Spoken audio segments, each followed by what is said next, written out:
So hello everyone, welcome back to the channel. और आपके सामने एक क्वेश्चन दिखता है जो कि pure rolling on a moving surface का है। इस क्वेश्चन में हमसे सिर्फ तीन बातें पूछी गई हैं। एक तो इस प्लेटफॉर्म का एक्सेलरेशन, दूसरा इस सिलेंडर या डिस्क का एक्सेलरेशन और तीसरा इसका एंगुलर एक्सेलरेशन। ठीक है, तो सिर्फ तीन बातें पूछी गई हैं। सॉल्यूशन आप मतलब खुद से सॉल्व करना चाहो तो कर सकते हो, जेई एडवांस लेवल है, बन जाएगा आपसे। और अगर नहीं बने तो सॉल्यूशन देख सकते हैं। ठीक है, तो सॉल्यूशन स्टार्ट करते हैं। मतलब पहले क्वेश्चन पढ़ते हैं, क्वेश्चन क्या कहता है। तो क्वेश्चन कहता है एक डिस्क होती है जिसका मास m होता है, रेडियस r है। इनिशियली ये होती है right end of a horizontal plank. ठीक है, ये इस डिस्क की बात कर रहा है।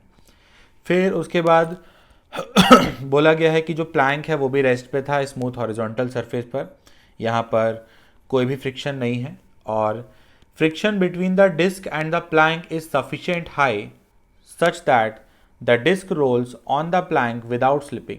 है ना, मतलब काम की बात यह है कि ये जो सरफेस है वो रफ है और यहाँ इतना फ्रिक्शन है, इतना सफिशिएंट फ्रिक्शन है कि जो डिस्क है वो प्योर रोलिंग कर सकती है। फिर आगे बढ़ते हैं, आगे क्या लिखा हुआ है। The plank is pulled with a constant horizontal force of magnitude F. तो इस प्लेटफॉर्म को ऐसे खींचा जाता है एफ से। तो ये क्वेश्चन था और इसमें हमसे वही तीन बातें पूछी जा रही हैं कि दोनों ब्लॉक्स का एक्सेलरेशन और डिस्क का एंगुलर एक्सेलरेशन हमको पता करना है। तो देखो फटाफट एफ बनाया मैंने। सबसे पहले डिस्क का एफ बनाया।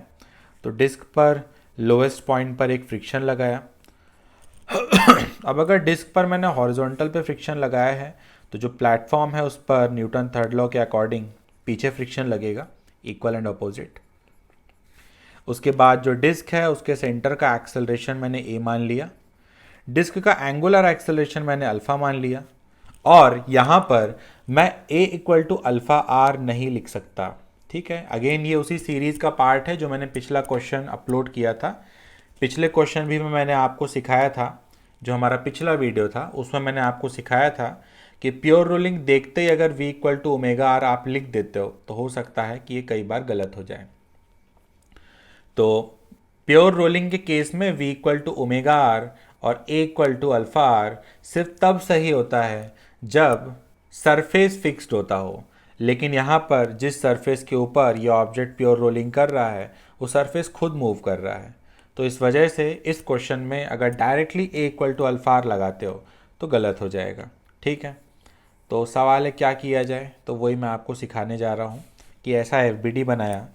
उसके बाद ये जो डिस्क है इस पर हम दो इक्वेशंस लिखेंगे। एक तो हो जाएगा F equal to M A और दूसरा हो जाएगा torque equal to I alpha. तो टॉर्क फ्रिक्शन का आएगा जो कि होगा F R is equal to M R square by two into alpha.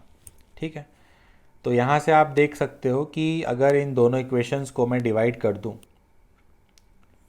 तो यहाँ से समझ में आएगा A is equal to alpha R by two.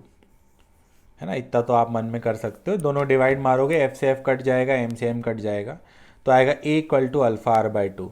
तो यहीं से प्रूफ हो जा रहा है कि अगर कोई पहले ही ए इक्वल टू अल्फ़ा आर लिख देता तो उसका पूरा सॉल्यूशन गलत हो जाता। तो ए इक्वल टू अल्फ़ा आर भी कब करते हैं, जब सरफेस जो है फिक्स्ड हो। अगर सरफेस मूविंग होता है तो हम directly A equal to alpha R नहीं लिख सकते, गलत हो जाता है।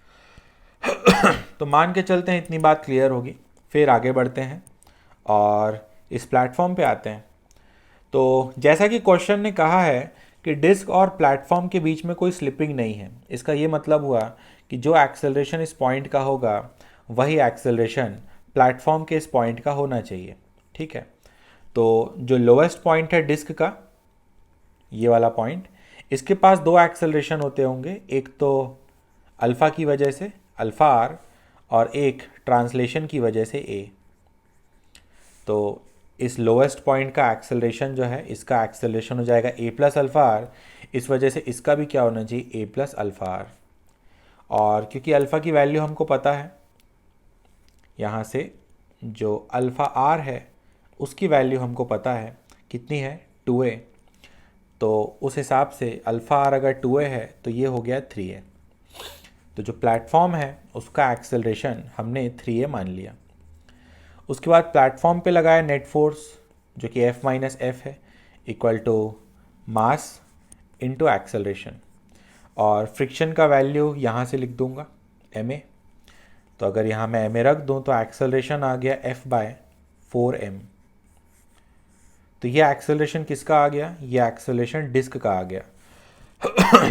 फिर अगर बात करूं प्लेटफॉर्म के एक्सेलरेशन की, तो जो प्लेटफॉर्म का एक्सेलरेशन है वो 3a है, तो ये हो जाएगा 3f/4m। बात करें अल्फ़ा की, तो अल्फ़ा इसकी हेल्प से लिख सकते हैं अपन, है ना। अल्फ़ा क्या लिखूंगा मैं यहाँ से, 2a/r, मतलब कि f/2mr, मतलब a का वैल्यू रख दिया बस, और कुछ नहीं किया मैंने। तो यही 3 बातें हमसे पूछी गई थी जो कि हमने कैलकुलेट कर ली। तो मान के चलते हैं समझ में आ गया होगा। मिलते हैं नेक्स्ट वीडियो में। All the best.